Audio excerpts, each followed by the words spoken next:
오늘 기도 시간에 전도서 말씀을 함께 읽고 있습니다. 오늘 본문은 며칠 전에 함께 나눈 말씀입니다. 말씀을 나누고 기도하는 중에 이 말씀은 주일 예배 시간에 함께 나누었으면 좋겠다라는 생각이 들어서 이 말씀을 준비했습니다. 오늘 본문에는 두 개의 교훈이 이어서 나오고 있습니다. 오늘은 그 순서를 바꾸어서 살펴보려고 합니다. 우리가 살아가는 이 시대는 참으로 불확실성의 시대입니다. 내일 어떤 일이 벌어질지 알 수가 없습니다. 말 그대로 알 수 없는 미래입니다. 그런 까닭에 사람들은 불안해합니다. 염려하고 걱정하고 두려워합니다. 그래서 어떻게 해서든지 어떤 방법을 통해서든지 그 염려와 불안과 두려움을 좀 극복하기 위해 노력을 합니다. 그래서 어떻게 합니까? 사람들은 보험에 가입합니다. 장래에 일어날 수 있는 불의의 사고나 재해 위험을 좀 줄여보자든가 또는 최소화하자든가 그런 의도입니다. 그런가 하면 어떤 사람은 여전히 점집을 찾아가고 무당을 찾아갑니다.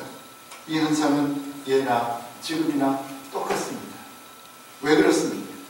알 수 없는 미래가 두렵기 때문입니다. 요즘 젊은이들은 돈은 좀 적게 벌어도 안정된 직장을 선택하려는 경향이 두드러지게 나타납니다. 그것도 사실은 미래에 대한, 불확실한 미래에 대한 염려와 두려움 때문이라고 말할 수 있습니다. 오늘 본문에서는 그런 문제에 대한 아주 근본적인 해결책을 우리에게 가르쳐 줍니다. 전도서 9장 11절 말씀 우리 함께 다시 한번 읽었으면 좋겠습니다. 11절 말씀 함께 읽겠습니다. 내가 돌이켜 해 아래서 보니 빠른 경주자라고 선착하는 것이 아니며 유력자라고 전쟁에 승리하는 것이 아니며 지혜자라고 신분을 얻는 것이 아니며 명철자라고 재물을 얻는 것이 아니며 기능자라고 은총을 잇는 것이 아니니 이는 시기와 우연이 이 모든 자에게 임함이라. 무슨 이야기입니까?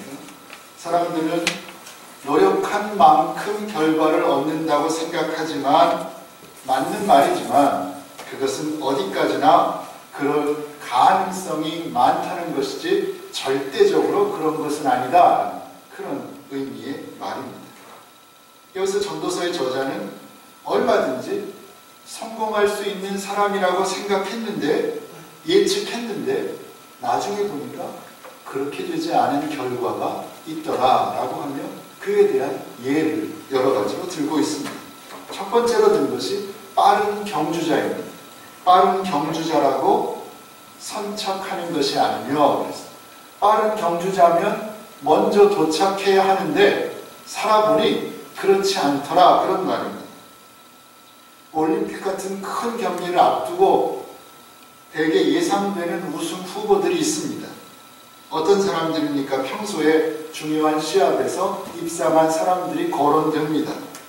그런데 막상 뚜껑을 열어보면 꼭 그렇게 되는 것은 아니라는 것을 우리도 압니다. 평소에는 가장 기록이 좋은 선수인데 그 전날 밤에 감기, 몸살에 걸려서 컨디션이 아주 나쁘다 그러면 그 선수가 좋은 기록을 낼 수가 없습니다. 또 잘 달리고 있는데 우리가 가끔 중계 보면서 보게 되지만 잘 달리고 있는데 1등하고 있는데 괜히 옆에 있는 녀석이 넘어지면서 나를 건드려서 같이 넘어지는 경우도 종종 봅니다. 이 스케이팅에 있어서 보면 한국 사람들이 제일 잘하는 게 뭡니까? 한국 선수들이 제일 잘하는 게 뭐죠? 예? 쇼트트랙이죠. 쇼트트랙. 제일 잘하잖아요. 근데 그거 보면 뭐가 제일 불안합니까? 안 넘어지고 끝까지 가느냐, 그게 제일 불안합니다. 코너를 돌 때마다. 엄한 놈이 넘어져갖고 같이 넘어지는 거죠. 그래서 무려 4년 동안 정말 죽어라고 연습한 결과가 한순간에 끝나는 것을 우리는 목격합니다. 내 실력과는 전혀 상관없이 그것은 끝입니다. 이런저런 이유로 전문가들의 예상과는 다르게 실력 있는 선수가 떨어지고 실력 없는 선수가 우승하는 경우도 있습니다. 두 번째는 전쟁에 유력한 사람이라고 했습니다. 전쟁은 군사력의 문제입니다. 얼마나 군인이 많고 화력이 우세한가에 따라서 전쟁이 결판 난다는 겁니다. 그러나 그것 역시 반드시 그렇지 않더라 그렇게 이야기합니다. 여러 가지 변수가 있다는 것입니다. 전쟁은 날씨의 영향을 많이 받는다고 합니다. 히틀러의 군대가 모스크바를 공격할 때 그들은 엄청난 사상자를 내고 퇴각할 수밖에 없었습니다. 예상치 않았다.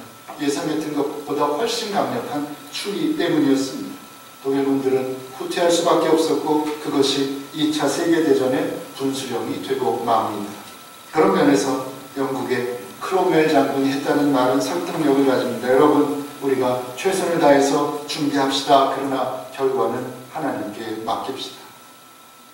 객관적인 전력에 의해서 모든 것이 판가름 날 것 같은 전쟁조차도 군사력만 우세하다고 항상 다 이기는 것은 아니라는 말씀입니다. 그런 이해를 들고 있습니다. 그러면 전도서의 저자 솔로몬이 그런 이야기를 하는 까닭은 무엇입니까?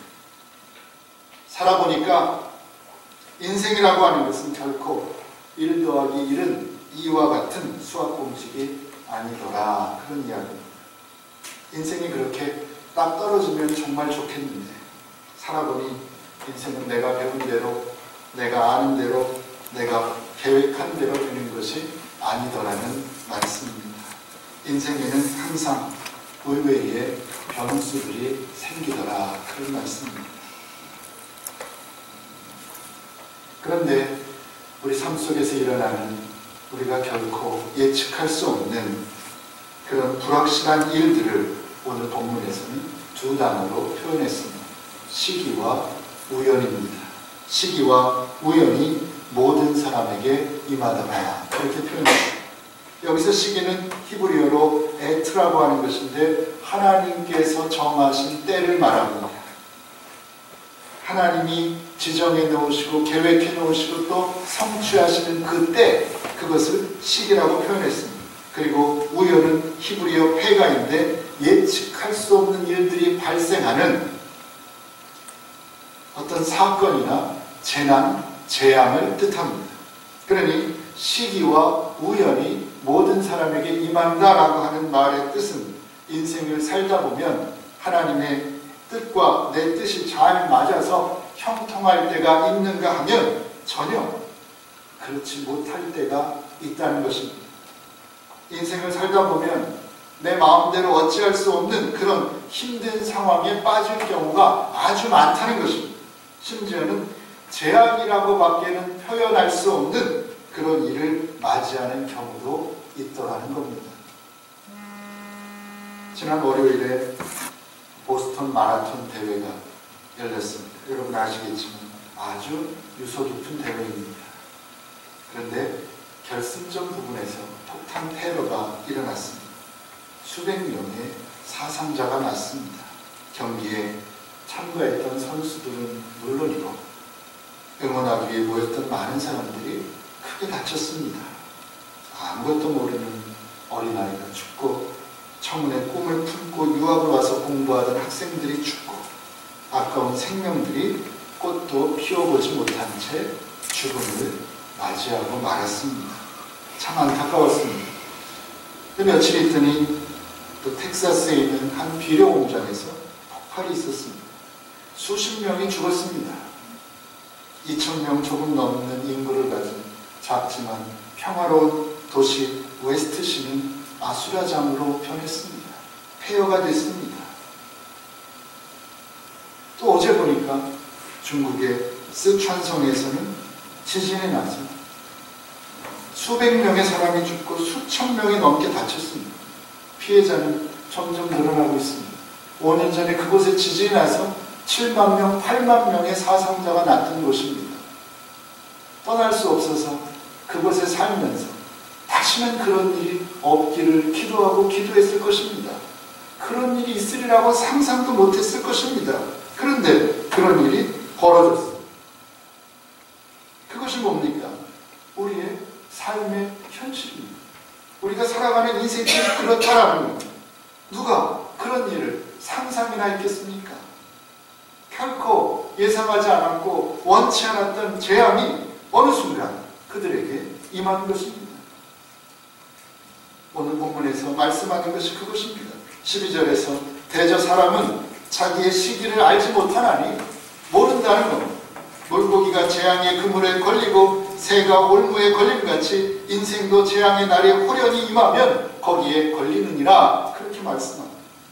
인생을 살다 보면 새가 올무에 걸리고 물고기가 어부에 쳐놓은 그물에 걸리는 것처럼 전혀 예측할 수 없고 대비할 수 없는 원하지도 않는 재앙을 맞이하게 된다는 것입니다. 하나님의 연단의 그물에 걸리는 경우도 있고 유혹의 올무에 내가 빠지는 경우도 있습니다. 예기치 못했던 깊고 어두운 밤을 누구나 맞이하게 된다는 말씀입니다. 자, 그러면 지금 이 전도서의 저자 솔로몬이 이런 이야기를 우리에게 하는 까닭은 무엇입니까? 인생이 그런데 그래서 어쩌라는 것입니까? 키오자와 만시라고 하는 일본 분이 계십니다. 우리보다 한 세기 정도 앞서 살았던 분인데 그분이 이런 말을 했습니다. 우리 인생의 가장 중요한 바탕은 무엇인가? 건강을 잃으면 아무것도 할 수 없으니 건강한 몸이 그것인가? 아니다. 그렇지 않다. 몸은 저 혼자서는 아무것도 못하기 때문이다. 마음이 시키기 전에는 몸은 움직이지 않는다. 마음이 없는 몸 그 자체만 놓고 보면 그것은 눈먼 기계나 마찬가지이다. 그러면 마음을 우리 인생의 기본 바탕으로 삼을 것인가? 아니다. 그것도 아니다.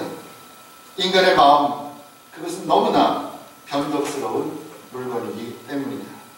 인간의 마음을 살펴보면 마음은 흘러가는 구름처럼 흘러가는 물처럼 끊임없이 움직이고 변화하는 것을 보게 된다. 그것이 마음의 본질이기에 우리는 마음을 인생의 든든한 토대로 삼을 수 없는 것이다. 그러면 무엇이 우리 인생의 기본 바탕인가? 그것은 자아를 초월하는 힘이다.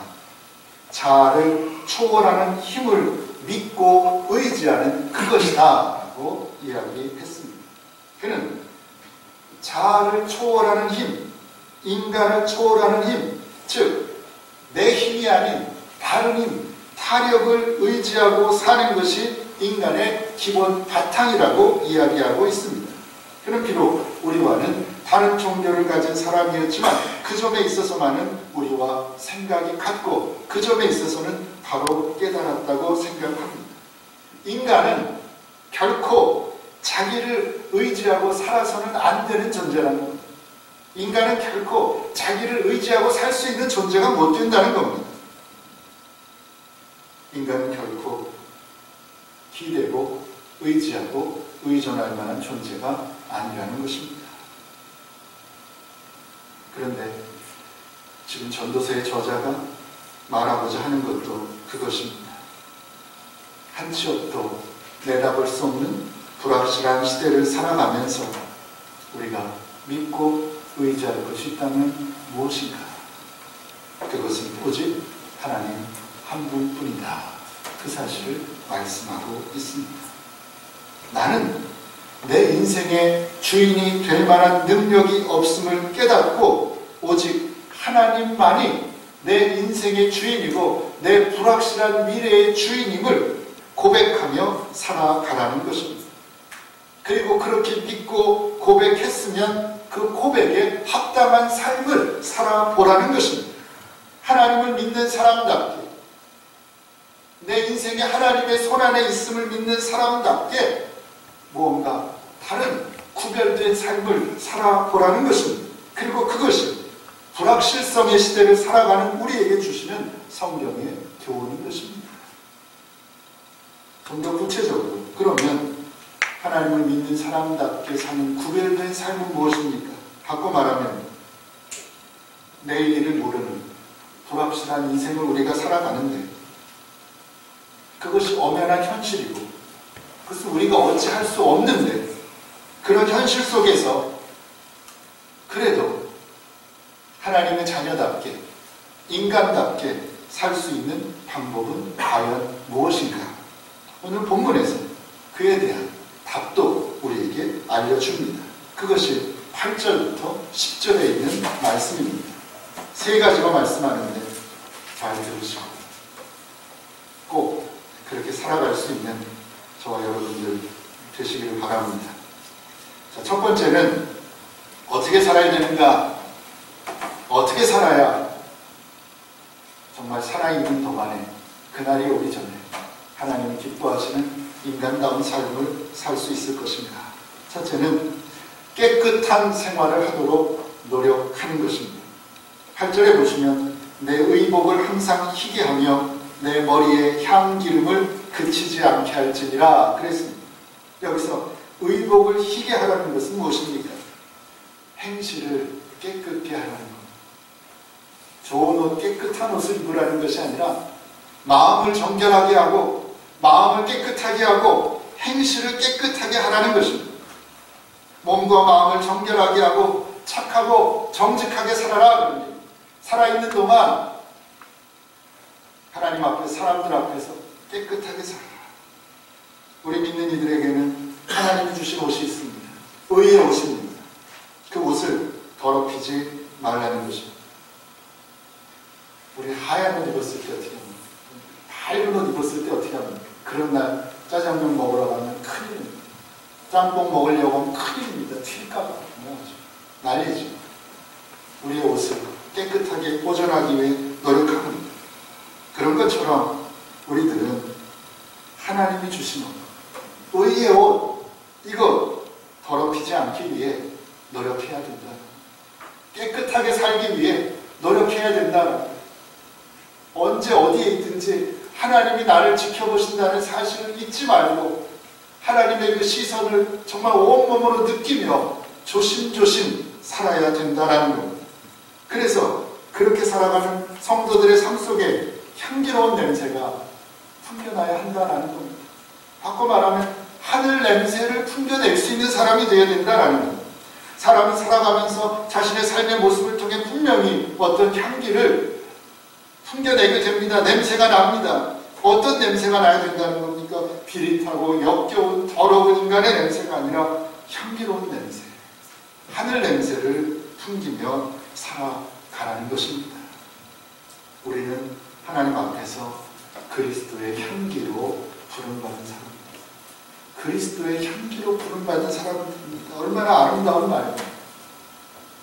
잊지 마시고 내가 서 있는 자리가 어디든 거기서 그 자리에서 그리스도의 향기를 마음껏 풍겨낼 수 있는 그렇게 살아가는 여러분들 되시기 바랍니다. 첫 번째는 깨끗한 생활, 착하고 정직한 생활을 하는 것입니다. 두 번째는 하나님이 주신 모든 것에 스스로 자족하고 사는 것, 만족하고 사는 것, 감사하며 살아가는 것입니다. 9절입니다. 내 헛된 평생의 모든 날, 곧 하나님이 해 아래서 내게 주신 모든 헛된 날에 사랑하는 아내와 함께 즐겁게 살지어다. 이는 내가 일평생에 해 아래서 수고하고 얻은 중복이라 그랬습니다. 여기서 아내와 함께 즐겁게 산다라는 말의 의미는 무엇입니까? 결혼해서 부부가 행복하게 살아라 그런 말이 아닙니다.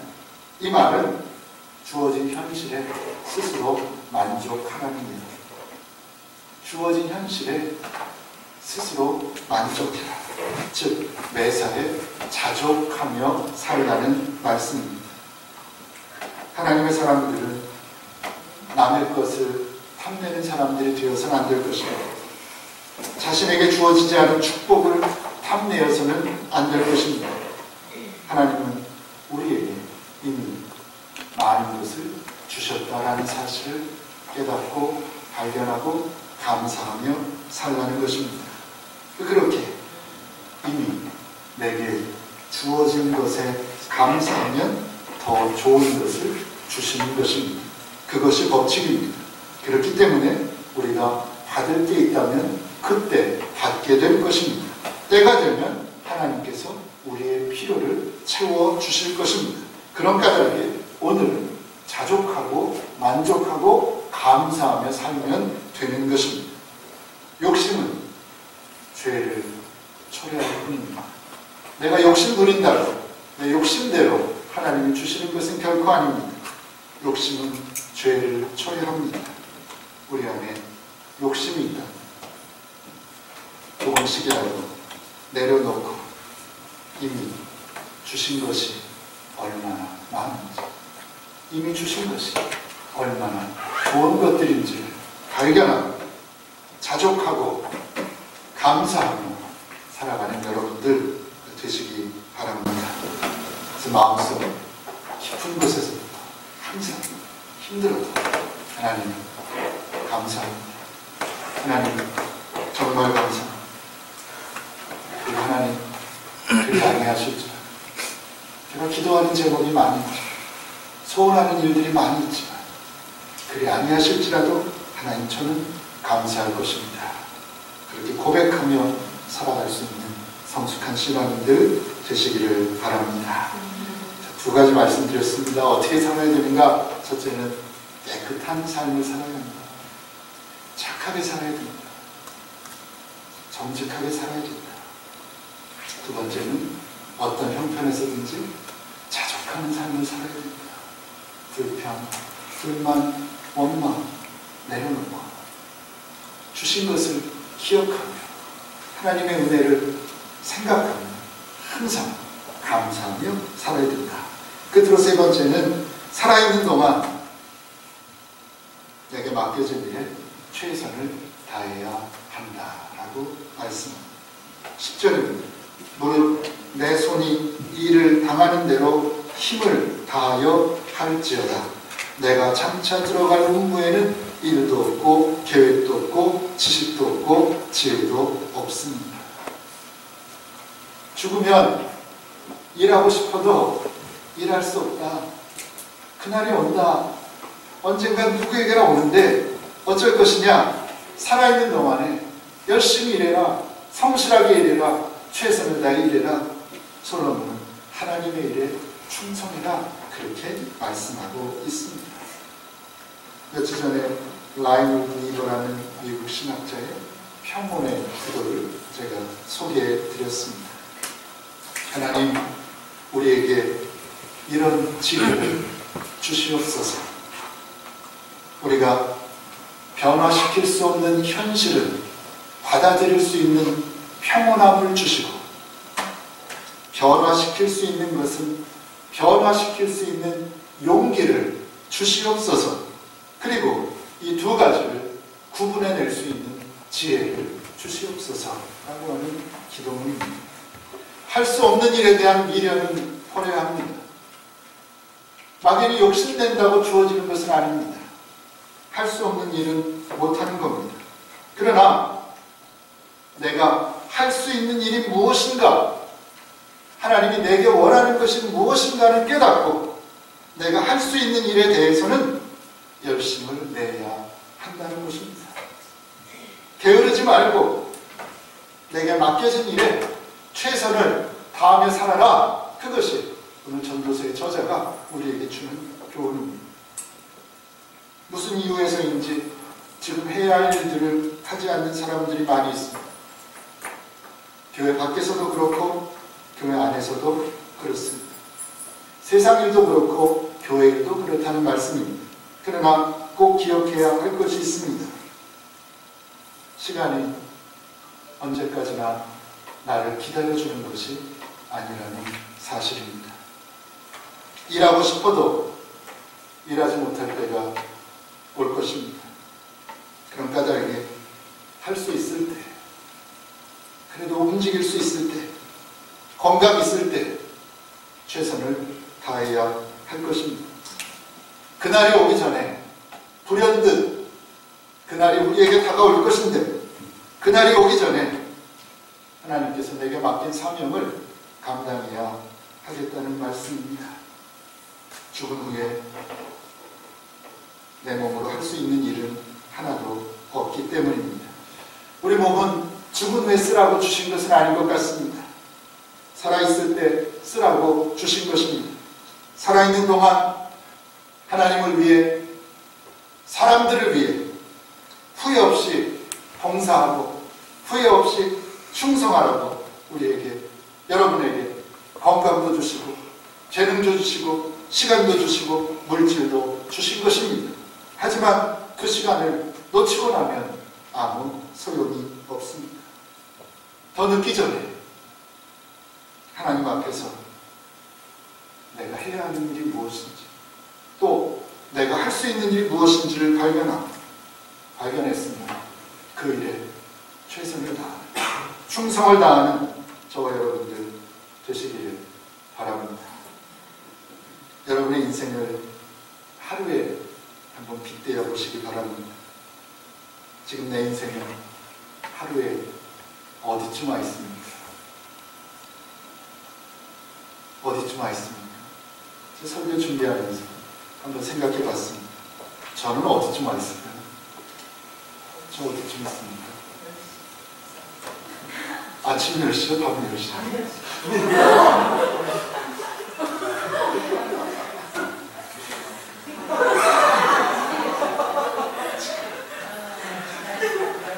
유부모입니다. 저는 무슨 생각했냐면 깊이 생각한 건 아니고, 나는 어디쯤일까? 늦은 오후 아니면 초저녁, 그런 것 같습니다. 그게 맞겠죠? 아무리 밤 10시는 좀 너무하죠. 본인이 밤 10시죠.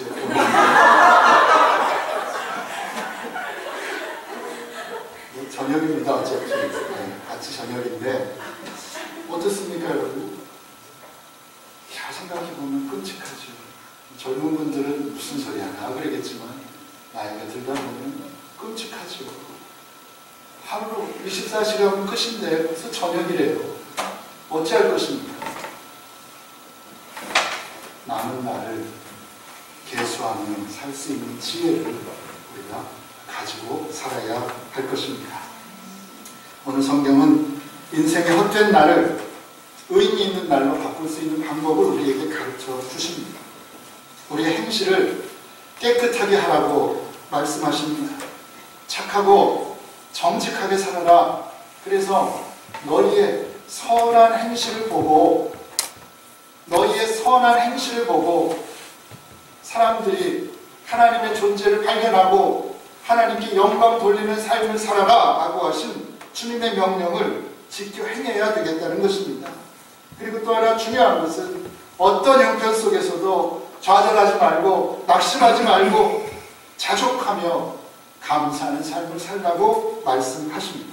그리고 마지막으로 내게 맡겨진 하나님의 일에 최선을 다해 충성하라고 말씀하십니다.